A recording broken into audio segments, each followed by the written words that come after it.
As a homeowner, I'm sure you're well aware of the recent changes to the homestead exemption in the state of Texas.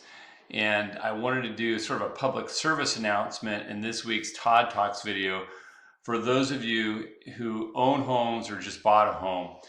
If you just bought a home, obviously you make sure you file for your homestead exemption. But for all of my clients or anybody else watching this video that is an existing homeowner in Texas, there's a few little caveats to the new property code that I want you to be aware of, because you don't want to discover that you've lost your homestead exemption by accident. So let me show you what it is. So I'm going to read this to you.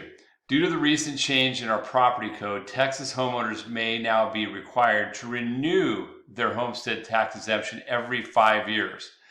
This is a departure from the previous rule, where the exemption was typically a one-time filing remaining in effect until the property was sold.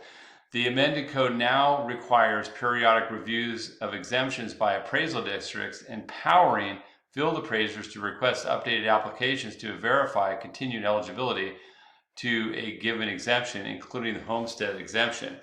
Not everyone will be affected, but many may need to reapply. Should you receive a letter from your appraisal district, do not ignore it. If you have any questions, do not hesitate to reach out. So this is the first time I'm actually discussing this on Todd Talks. Like I said, just a quick public service announcement. I actually went to my appraisal districts in Collin County. So I went and I looked up to see if there's any changes to mine, because I hadn't received any letter, and there wasn't. But just make sure.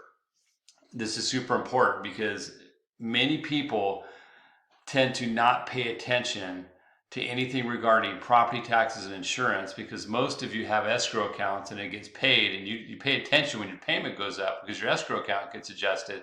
But let me tell you, you'll be shocked if you lose your homestead exemption and have to then try to go back and deal with the county.